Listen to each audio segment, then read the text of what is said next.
أعوذ بالله من الشيطان الرجيم بسم الله الرحمن الرحيم قل هو الله أحد الله الصمد لم يلد ولم يولد ولم يكن له كفوا أحد صدق الله العظيم الحمد لله নিগুয়ারি পশ্চিম টেকপাড়া খানবাড়ি জামে মসজিদ কমিটি ও যুব সমাজের উদ্যোগে সকল মৃত ব্যক্তির রূহের আত্মার মাগফিরাত কামনায় চতুর্থ বার্ষিক ওয়াজ ও দোয়ার মাহফিল। আজকের মাহফিলের সম্মানিত সভাপতি আমার প্রাণপ্রিয় উস্তাদ হযরত মাওলানা মুফতি শেখ ফরিদ সাহেব দামাত বরকাতুহুল আলিয়া, মুহতামিম বাপ্তা ঈদগাহ মদিনাতুল উলুম দারুল কুরআন মাদ্রাসা, খতিব নিগুয়ারি নগরপাড়া বাইতুল আল আকসা জামে মসজিদ। আল্লাহ পাক রব্বুল আলামিন আজকের মাহফিলের সম্মানিত সভাপতি সাহেবকে কবুল এবং মঞ্জুর করুক, সকলেই বলুন আমিন। আমি আপনাদের সম্মুখে পবিত্র কুরআনুল কারীমের 114টি সূরার মধ্যে ছোট্ট একটি সূরা তেলাওয়াত করেছি। এই সূরাটি কুরআনুল কারীমের একদম শেষের দিকে স্থান পেয়েছে। এই সূরাটির নম্বর হচ্ছে 112 নম্বর। আল্লাহ পাক রব্বুল আলামিন এই সূরার মধ্যে ওনার পরিচয় তুলে ধরেছেন। যখন মক্কার মধ্যে মানুষগুলো এক আল্লাহকে ভুলে গিয়ে বিভিন্ন দেব দেবীর পূজা করত, যখন ওই সময়টায় মানুষ চুরি ডাকাতি রাহাজানি ছিনতাই সব ধরনের পাপ কাজে লিপ্ত ছিল, ওই সময় আল্লাহ পাক রব্বুল আলামিন করুণার আদার রহমাতুল লিল আলামিন আমাদের প্রিয় নবী হযরত মুহাম্মদ সাল্লাল্লাহু আলাইহি ওয়াসাল্লামকে এই ধরাধামে প্রেরণ করেছেন। এই ধরাধামে আল্লাহ পাক রব্বুল আলামিন আমার আপনার নবীকে রহমত স্বরূপ প্রেরণ করেছেন। কুরআনুল কারীম সাক্ষ্য দিচ্ছে, আল্লাহ পাক রব্বুল আলামিন বলেন, ওয়ামা আরসালনাকা ইল্লা রাহমাতাল লিল আলামিন। ও নবী, আমি আপনাকে সমগ্র জাহানের জন্য রহমত স্বরূপ পাঠাইছি। আমার নবী রহমত স্বরূপ দুনিয়ায় আগমন করেছে। কোন সময় আগমন করেছে? যেই সময় দুনিয়াটা ছিল পাপ কার্যে ভরা, মানুষগুলো পাপাচারে লিপ্ত ছিল। ওই সময় ছিল না কোনো মানুষের সম্মান, ছিল না নারীদের কোনো সম্মান। ওই সময় যদি কোনো পিতার ঘরে, যদি কোনো বাবার ঘরে কন্যা সন্তান জন্মগ্রহণ করত, ওই বাবা সমাজে মুখ দেখাতে পারত না লজ্জায়, এবং বাবা নিজের জীবিত কন্যা সন্তানকে দাফন করত। এমনই এক সময় আল্লাহ পাক রব্বুল আলামিন আমাদের প্রিয় নবী হযরত মুহাম্মদ সাল্লাল্লাহু আলাইহি সাল্লামকে দুনিয়ার মধ্যে প্রেরণ করেছেন রহমত হিসেবে। যখন আমার নবীর বয়স 40 বছর হলো, আল্লাহ পাক রব্বুল আলামিন আমার নবীকে নবুয়তি দান করলেন।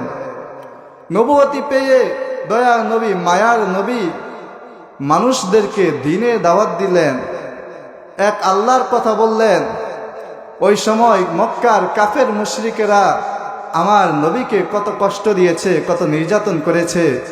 ওই সময় মক্কার কাফের মুশরিকরা বলতো, হে মুহাম্মদ, তুমি যে এক আল্লাহর কথা বলো, এক আল্লাহর ইবাদত করতে যে আমাদেরকে বলো, সে আল্লাহর পরিচয়টা কি? সে আল্লাহ কিসের তৈরি? তার কি কোনো সন্তান আছে? তার কি কোনো স্ত্রী আছে? তার সমকক্ষ কি কেউ আছে? তার একটু পরিচয় আমাদের সামনে তুলে ধরো। আল্লাহ পাক রব্বুল আলামিন ওই সময় জিবরাইল আলাইহিস সালাতু ওয়াস সালামের মাধ্যমে সূরা ইখলাস নাজিল করে দিলেন। আল্লাহ পাক রব্বুল আলামিন সূরা ইখলাস নাজিল করে কাফেরদেরকে জানিয়ে দিলেন, ও ও নবী আপনি বলে দেন আমি আল্লাহ এক। কুল হুয়াল্লাহু আহাদ। নবী গো আপনি কাফেরদেরকে বলে দেন আমি আল্লাহ এক, আমার কোনো শরীক নাই। বলেন তো আমাদের রব কয়জন? একজন। কয়জন? আল্লাহ। আমাদের রব কে? আল্লাহ।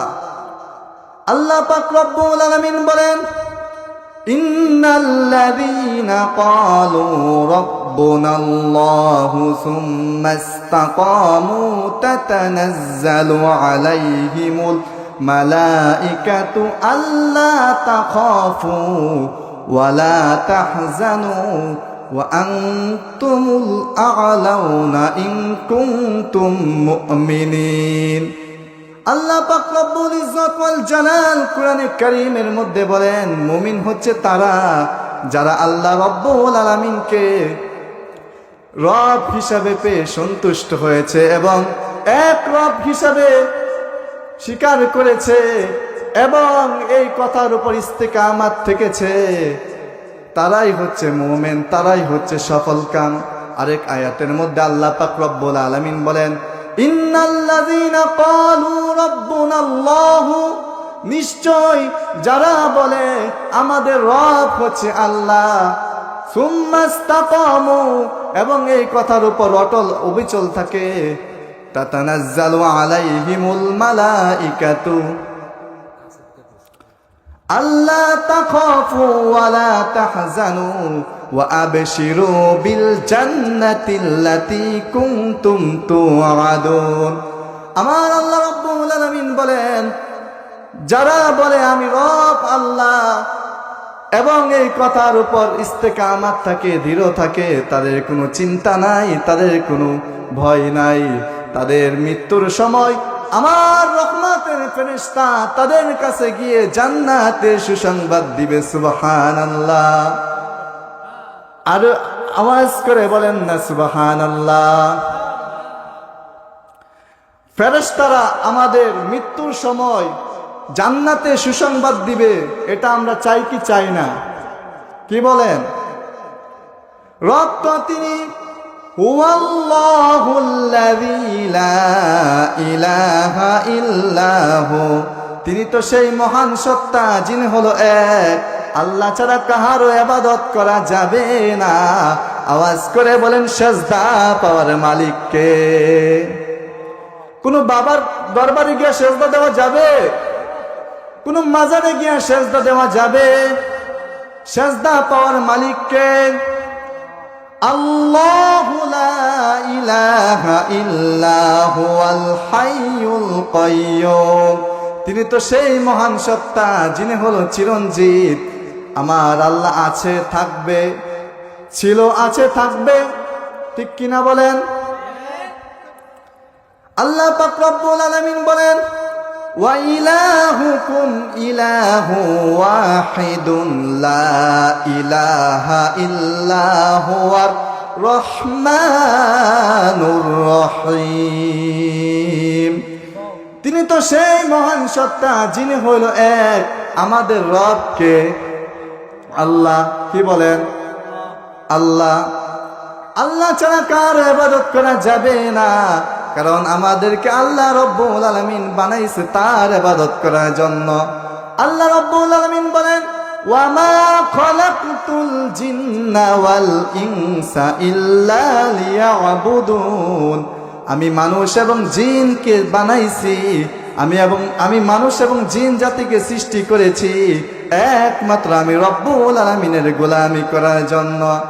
এই জন্য বন্ধুরে আমার, দুনিয়ার কারো গোলামি করা যাবে না, দুনিয়ার কোন মাজারে গিয়ে সিজদা দেওয়া যাবে না।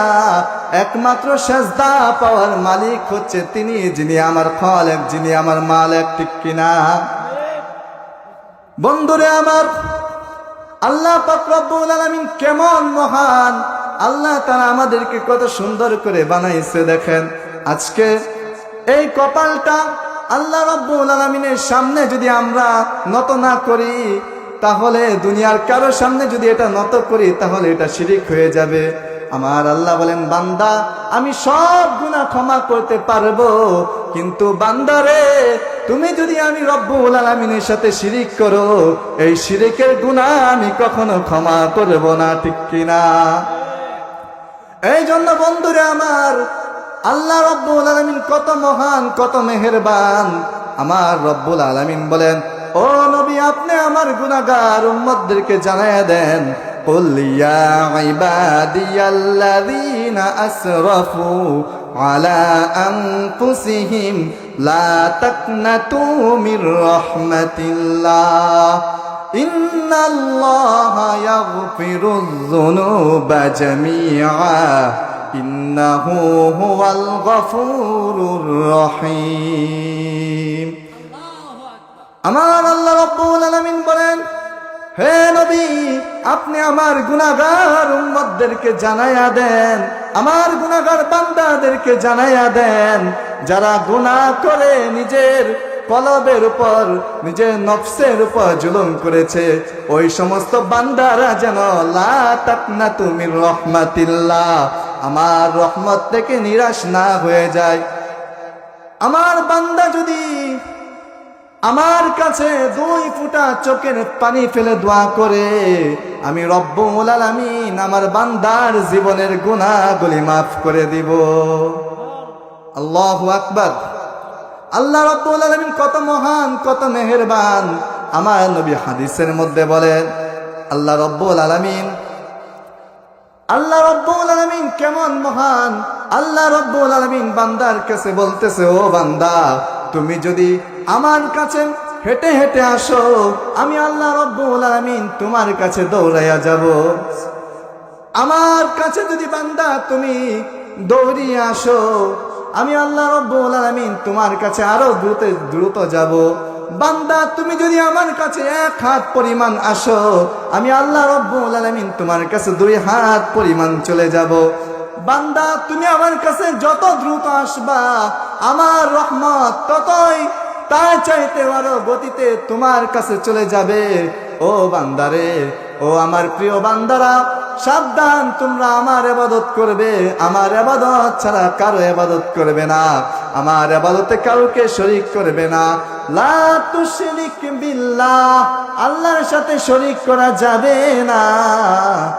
ও বন্ধুরে আমার, এত মহান রব আমরা পেয়ে গেলাম, এত দয়াময় আল্লাহ পেয়ে গেলাম।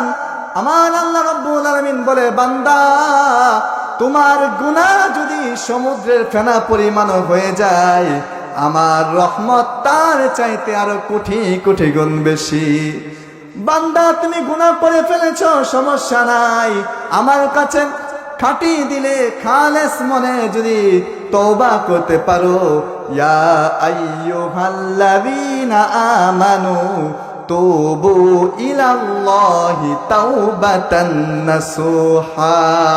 বান্দারে তুমি যদি আমার কাছে খাটি দিলে তওবা করতে পারো, আমি আল্লাহ রব্বুল আলামিন তোমার জীবনের গুনাহ ক্ষমা করে দিব। এই জন্য বন্ধুরে আমার, আল্লাহর কাছে খাটি দিলে তওবা করার দরকার আছে না নাই? আল্লাহ রব্বুল আলামিন পরে আয়াতের মধ্যে বলেন, আল্লাহুস সামাদ, আল্লাহ হচ্ছে মুখাপেক্ষী। দুনিয়ার সবাই আল্লাহর মুখাপেক্ষী, কিন্তু আল্লাহ হচ্ছে মুখাপেক্ষী। দুনিয়ার যত রাজা বাচ্চা বলেন না কেন, সবাই কিন্তু আল্লাহর মুখাপেক্ষী, ঠিক কিনা? আমরা সবাই আল্লাহর মুখাপেক্ষী। একটি উদাহরণ দিলে আপনারা বুঝবেন। এই যে দেখেন, আমি এখানে বসে কথা বলতেছি, আমি চেয়ারের মুখাপেক্ষী হতে হয়েছে, চেয়ারে বসতে হয়েছে, ঠিক কিনা? মাইক দ্বারা কথা বলতেছি, মাইকের মুখাপেক্ষী হতে হয়েছে। কিন্তু যিনি কারো মুখাপেক্ষী নয়, তিনি হচ্ছেন একজন, জবান খুলে বলো তিনি কে? বলা হয়েছে আল্লাহুস সামাদ, আল্লাহ হচ্ছে মুখাপেক্ষী। দুনিয়া যত বড় বাদশাহ থাকুক না কেন, সবাই কিন্তু আল্লাহর মুখাপেক্ষী। আল্লাহু গনিয়ুন ওয়া আনতুমুল ফুকারা, আল্লাহ হচ্ছে ধনী আর আমরা দুনিয়ার সবাই হচ্ছি ফকির। আল্লাহর মতো, আল্লাহর উপমার কেউ নাই। বন্ধুরে আমার, আল্লাহ রব্বুল আলামিন আমাদেরকে সৃষ্টি করেছেন, আমাদেরকে খাওয়াইতেছেন।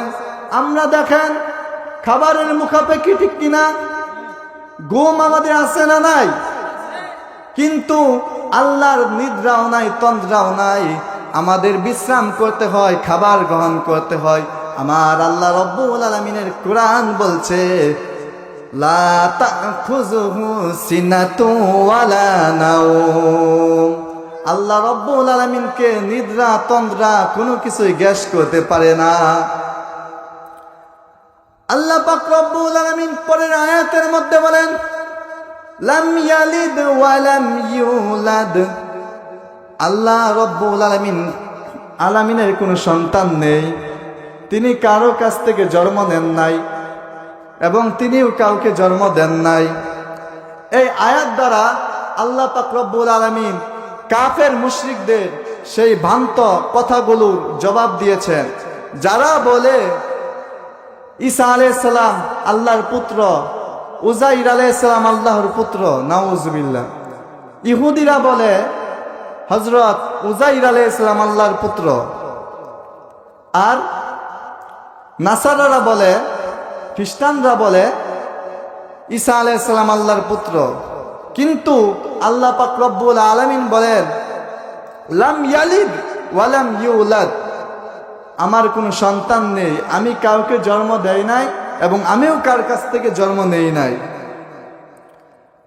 আর পরে আয়াতের মধ্যে আল্লাহ পাক রব্বুল আলামিন বলেন ওয়ালাম ইয়াকুল লাহু কুফুয়ান আহাদ, আল্লাহর মতো, আল্লাহর সমকক্ষ আর কেউ নাই। লাইসা কামিসলি শাই, আল্লাহর উপমা, আল্লাহর মতো কেউ নাই। এই দুনিয়ার জমিনে, এই জমিন আসমানের মধ্যে আল্লাহর মতো আর কেউ নাই। কথা বলেন ঠিক কিনা? আল্লাহ পাক রব্বুল আলামিন কুরআনুল কারীমের মধ্যে বলেন ও দুনিয়ার মানুষ, আমি তোমাদের কাছে এমন একজন নবী পাঠাইলাম, এমন একজন রহমাতুল লিল আলামিনকে তোমাদের কাছে পাঠাইলাম, যিনি আমার পরিচয় তোমাদের কাছে তুলে ধরেছেন। বলেন তো, নবী যদি আমাদের কাছে আল্লাহর পরিচয় না দিত, আমরা কিন্তু আল্লাহর পরিচয় পাইতাম না।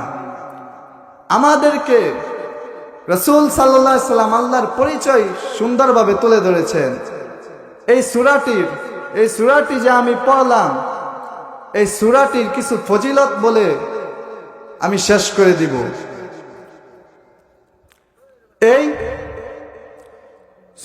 এই সূরাটি এমন একটি সূরা, এমন একটি গুরুত্বপূর্ণ সূরা। এটি আল্লাহর হাবিব সাল্লাল্লাহু আলাইহি ওয়াসাল্লাম তার একজন সাহাবীকে এক মসজিদের ইমাম বানালেন। কি বানালেন?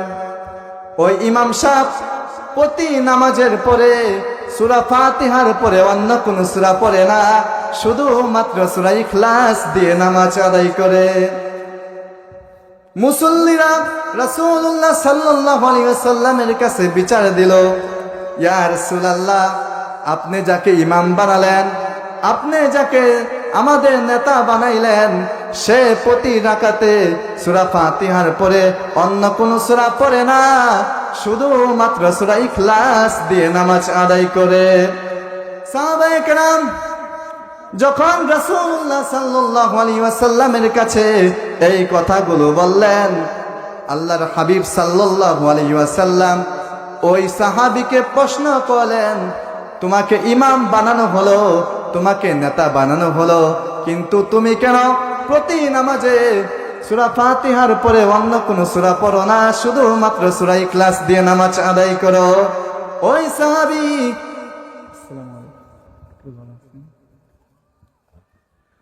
সাহাবী আল্লাহর হাবিব সাল্লাল্লাহু আলাইহি ওয়াসাল্লামকে বললেন, ইয়া রাসূলুল্লাহ, এই সূরাটাকে আমি বেশি ভালোবাসি, সেজন্য পড়ি। আমার দয়ার নবী, মায়ার নবী, রহমাতুল লিল আলামিন বলেন, ও আমার সাহাবী, তুমি এই সূরাটাকে বেশি ভালোবেসেছো, আমার আল্লাহ রব্বুল আলামিন তোমাকে ভালোবেসেছে। আল্লাহু আকবার। এই জন্য এই সূরাটা আমাদের সকলের দরকার আছে না নাই? আল্লাহর হাবিব সাল্লাল্লাহু আলাইহি ওয়াসাল্লাম হাদিসের মধ্যে বলেছেন, যে ব্যক্তি 3 বার সূরা ইখলাস পাঠ করবে, আল্লাহ পাক রব্বুল আলামিন ওই বান্দার আমল নামায় 1 খতম কোরআন শরীফ পড়ার সওয়াব আল্লাহ তাআলা লিখে দিবেন। সুবহানাল্লাহ। হযরত বেলাল রাদিয়াল্লাহু তাআলা আনহু তিনি একজন কালো সাহাবী ছিল, তার চেহারার রংটা ছিল কালো, কিন্তু এই কালো সাহাবীকে আল্লাহ রব্বুল আলামিন কত সম্মান দিয়েছেন, কত মর্যাদা দিয়েছেন। হযরত বেলাল ছিল একজন গোলাম। আল্লাহর হাবিব সাল্লাল্লাহু আলাইহি ওয়াসাল্লাম যখন মেরাজের মধ্যে যায়, মেরাজের মধ্যে যাওয়ার পর জান্নাতের প্রতিটা রুমের মধ্যে হযরত বেলালের পায়ের আওয়াজ শুনতে পাই। সুবহানাল্লাহ। হযরত বেলালকে রাসূলুল্লাহ সাল্লাল্লাহু আলাইহি ওয়াসাল্লাম প্রশ্ন করলেন, যখন মেরাজ শেষ করে নবীজি জমিনের মধ্যে আসলেন, হযরত বেলালকে প্রশ্ন করলেন, ও বেলাল, তুমি আমাকে বলো, তুমি ইসলাম গ্রহণের পর সবচেয়ে কোন আমল বেশি করেছো?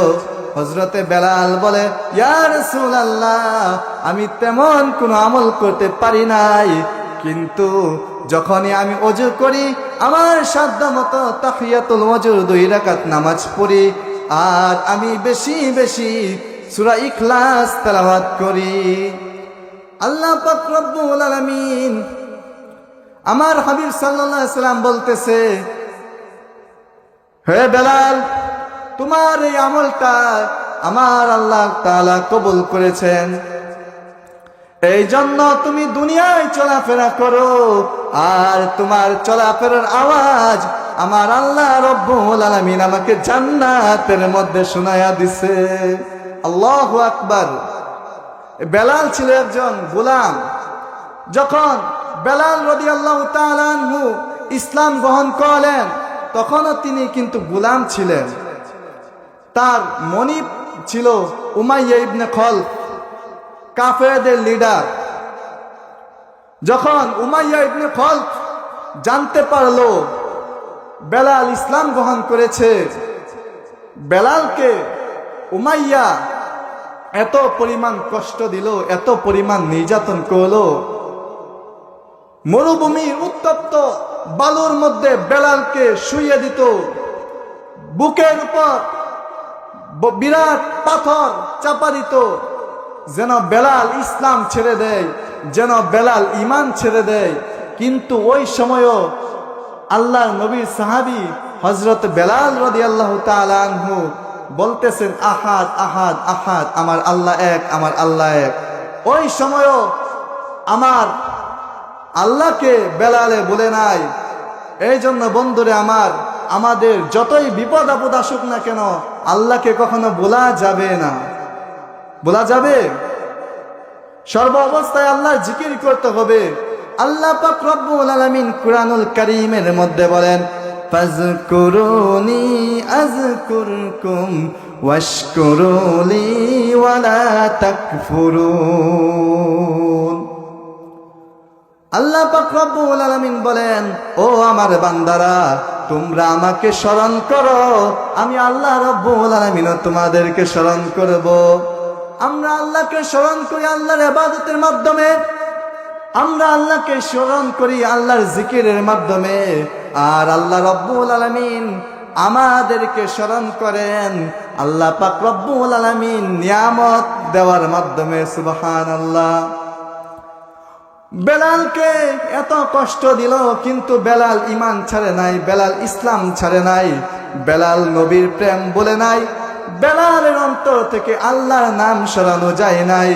এই জন্য বন্ধুরে আমার, যতই কঠিন বিপদ আসুক না কেন, ওই কঠিন বিপদের সময়ও আমাদেরকে আল্লাহু আকবার বলে ময়দানে রেডি থাকতে হবে, ঠিক কিনা? বিপদের মোকাবেলা করতে হবে। যারাই বিপদের মোকাবেলা করতে পেরেছে তারাই সফল কাম হয়ে গিয়েছে। আল্লাহ পাক রব্বুল আলামিন বিভিন্ন সময় আমাদেরকে বিভিন্ন পরীক্ষায় ফেলবেন, বিভিন্ন কষ্ট দিবেন, কিন্তু বান্দারে ওই সময়ও কিন্তু আল্লাহ তাআলাকে আমাদের ভুলে থাকলে চলবে না। সুখে থাকা অবস্থায় আল্লাহকে যেমন আমরা স্মরণ করব, কষ্টের মধ্যে থাকলেও আল্লাহ রব্বুল আলামিনকে স্মরণ করতে হবে, ঠিক কিনা? দেখেন এইখানে আমরা যদি এখন আল্লাহকে আমাদের বিপদের সময় যেমন আমরা আল্লাহকে স্মরণ করি, কষ্টের সময়ে যেমন আমরা আল্লাহকে স্মরণ করি, সুখের থাকার সময় আল্লাহকে স্মরণ করতে হবে। কারণ আল্লাহ পাক রব্বুল আলামিন কষ্টের পরে সুখ দেয়, এটা বান্দাকে পরীক্ষা করার জন্য। সুখের পরে কষ্ট দেয়, এটাও বান্দাকে পরীক্ষা করার জন্য। আল্লাহ দেখে আমার বান্দা কি ধৈর্য ধারণ করে কিনা। যদি ওই সময় আমি আপনি ধৈর্য ধারণ করতে পারি, আল্লাহ পাক রব্বুল আলামিন বলেন, বান্দা চিন্তা কইরো না, আমি তোমার সাথে আছি। ইন্নাল্লাহা মাআস সাবিরিন, নিশ্চয় ধৈর্যশীলদের সাথে কে আছেন? আল্লাহ আছে, ঠিক কি না? আমাদের রব কয়জন? একজন। যে কথাগুলো বলতেছিলাম, হযরতে বেলালকে এত কষ্ট দিল, এত নির্যাতন করলো, তারপরেও বেলাল কখনো ইসলাম ছাড়ে নাই, বেলাল কখনো ঈমান ছাড়ে নাই। আমাদেরও যত কষ্ট হোক না কেন, যতই কষ্টে আমরা থাকি না কেন, কখনো আল্লাহকে ভুলে থাকার সুযোগ নাই। সর্বাবস্থায় আল্লাহকে স্মরণ করতে হবে, আল্লাহর ইবাদত করতে হবে। আল্লাহ পাক রব্বুল আলামিন বলেন, বান্দা আমি তো তোমাকে বানাইলাম আমার ইবাদত করার জন্য। এক হিন্দু ব্রাহ্মণ ছিল, কি ছিল? ভারতের মধ্যে এক হিন্দু ব্রাহ্মণ ছিল। সে সব সময় তার জীবনের শেষ পর্যায়ে পর্যন্ত মূর্তি পূজা করত, আল্লাহর সাথে শিরিক করত। তো এক সময় তার একটা সুন্দর কন্যা ছিল, সুন্দর মেয়ে ছিল, অনেক সুন্দরী। ওই মেয়ের পেটের ব্যথা শুরু হলো। বিভিন্ন ডাক্তার কবিরাজ দেখাইতেছে, কিন্তু পেটের ব্যথা ভালো হয় না। অনেক ডাক্তার কবিরাজ দেখাইছে, কিন্তু পেটের ব্যথা ভালো হয় না। তার যে দেবদেবীর পূজা করত, সেই দেবদেবীকে সে অনেকবার বলছে, কিন্তু দেবদেবী কি কোনো কথা বলতে পারে? তারা তো মাটি তৈরি, তারা তো পাথরের তৈরি, তাদের তো কোনো কথা বলার কোনো যোগ্যতাই নাই। তো অনেক বলছে যে আমার মেয়ে অসুস্থ, আমার মেয়ের পেটের ব্যথা, আমি তোমাদের এত দিন ধরে পূজা করতেছি, এত দিন ধরে তোমাদেরকে ডাকতেছি, আমার মেয়ের পেটের ব্যথাই তোমরা ভালো করতে পারো না। তো একদিন বেড়ার উঠছে রাগ, অনেক রাগ উঠছে। তো সে কি করছে, একটা লাঠি হাতে নিয়ে মূর্তিগুলোরে ভাঙ্গিয়া ফেলছে। ভেঙে ফেলার পর চিন্তা করতেছে যে মূর্তিগুলো তো ভাঙলাম, এখন কি করব? আমার মেয়ের পেটের ব্যথা তো ভালো হয় না। তো হঠাৎ করে তার মনের মধ্যে একটি কথা জাগলো, শুনছি মুসলমানদের নাকি আল্লাহ আছে, যাই মুসলমানদের আল্লাহর কাছে একটু যাই, দেখি আমার মেয়ের পেটের ব্যথা ভালো হয় কিনা। তো চিন্তা করতেছে মুসলমানদের আল্লাহর কাছে গেলে তো মসজিদে যাইতে হইব। এখন আমি তো হিন্দু মানুষ, আমাকে তো মুসলমানরা মসজিদে ঢুকতে দিব না। তো এখন কি করা যায়? সে চিন্তা করলো যে আমি মসজিদে যাব রাত্রেবেলায়, তবে সন্ধ্যা রাত্রে না, একদম শেষ রাতে মসজিদে গেছে। এখন মসজিদের সামনে দাঁড়ায় চিন্তা করতেছে, এখন যে আমি মসজিদের কাছে আসলাম, দেখছি মুসলমানরা মসজিদে ঢোকার আগে হাত পা ধৌত করে। তো এখন এগুলো যদি না করে যায়, মুসলমানদের আল্লাহ যদি আবার রাগ করলো, তাহলে আরেক বিরাট ঝামেলা। তো সে কি করছে, পুকুরে পারে গেছে। পুকুরে গিয়া এখন সে অজু করবে কিভাবে? সে তো অজু করতে পারে না। তার প্রথমে ডান হাত কাপড় উঠাইয়া পানির মধ্যে দুইটা জাকি মারছে, একদম পুরার হাত। বাম হাত জাকি মারছে, দুই পা কাপড় উঠাইয়া জাকি মারছে। তো চিন্তা করতেছে, যখন সবকিছু দ্রুত করে ফেললাম, তাহলে গোসলই করে ফেলি। তো সে কি করছে, একদম গোসল কইরা পাক পবিত্র হইয়া মসজিদে গেছে। মসজিদে যাইয়া মোমবাতি জ্বলাইছে। কি জ্বলাইছে? কথা বলতে হবে তো। মোমবাতি জ্বলানোর পরে সে আল্লাহরে খুঁজতেছে, দেখে যে আল্লাহরে পাওয়া যায় কিনা। এখন খুঁজে তো আল্লাহরে পাই না। চিন্তা করলো, যখন মিম্বার দেখছে, 3টা মিম্বার, একটা মিম্বারের মধ্যে 3টা সিঁড়ি থাকে না, তো দেখছে, দেখে বলতেছে এটাই নাকি আল্লাহ মুসলমানদের। এটা চাইতে তো আমার মূর্তি বালা, মূর্তির হাত পা আছে, সব কিছু আছে, এখন এটা তো দেখছি 3টা সিঁড়ি। তখন সে চিন্তা করছে, আইসি যখন, তাহলে একটু ডাক দিয়া দেখি। সে কেবলামুখী হয়ে 2টা হাত আসমানের দিকে দিয়া ডাক দিতেছে, ওগো মুসলমানদের আল্লাহ, আমি তোমার কাছে আসছি। দুনিয়ার ডাক্তার কবিরাজ সব কিছুই আমার দেখা শেষ, আমার মেয়ের পেটের ব্যথা ভালো হয় না। ওগো আল্লাহ, আমি তোমার কাছে আসছি, তুমি আমার মেয়ের পেটের ব্যথা ভালো করে দাও। আমার আল্লাহ রব্বুল আলামিন আসমান থেকে গায়েবী ভাবে আওয়াজ দিয়ে বলতেছে, ও আমার বান্দা, তুমি যাও, গিয়ে দেখো আমি আল্লাহ রব্বুল আলামিন তোমার মেয়ের পেটের ব্যথা ভালো করে দিয়েছি। আল্লাহু আকবার। বাবা বাড়ির দিকে আসতেছে, যখন বাসার সামনে আসলো, যখন ঘরে ঢুকলো, ঘরে ঢুকার পর মেয়ে বলতেছে, বাবা তুমি আমাকে ঘরের মধ্যে একা রেখে কোথায় চলে গিয়েছো এই অন্ধকার রাত্রিবেলায়? বাবা বলতেছে, মা তুমি আগে বলো তোমার পেটের ব্যথা ভালো হয়েছে নি? মেয়েটা বাবাকে উত্তর দেয়, বাবা এই তো কিছুক্ষণ পূর্বে আমার পেটের ব্যথা ভালো হয়ে গিয়েছে। তখন বাবা বলতেছে, মা যে ডাক্তার তোমার পেটের ব্যথা ভালো করে দিয়েছে সেই ডাক্তারের বাড়িতে গিয়েছিলাম গো মা। তখন মেয়ে বলতেছে, বাবা এটা কেমন ডাক্তার? যেই ডাক্তার রুগীকে দেখে নাই, রুগীকে না দেখে চিকিৎসা করেছে, চিকিৎসা করে অসুখ ভালো করে দিয়েছে, ও বাবা এটা কেমন ডাক্তার? আমাকে সেই ডাক্তারের বাড়িতে নিয়ে চলো। মেয়ে যখন এই কথা বলল, বাবা বলতেছে, মা তুমি ওই ডাক্তারের বাড়িতে যাইবা, তুমি ওই ডাক্তারের বাড়িতে যাইবা, সমস্যা নাই, চলো তোমাকে ডাক্তারের বাড়িতে নিয়ে যাই। বাবা মেয়ে যাইতে যাইতে মসজিদের সামনে চলে গেল। মেয়ে বলতেছে, বাবা তুমি আমাকে কোথায় নিয়ে আসছো? এটা তো মুসলমানদের মসজিদ। বাবা মেয়েকে উত্তর দেয়, ও আমার কন্যা, এটা মুসলমানদের মসজিদ ঠিক আছে, কিন্তু এটা শুধু মুসলমানদের মসজিদ নয়। যে রব্বুল আলামিন যে ডাক্তার তোমাকে ভালো করে দিয়েছে সেই ডাক্তারের বাড়ি রে মা এটা। মা তোমাকে মুসলমানদের আল্লাহ তোমাকে ভালো করে দিয়েছে।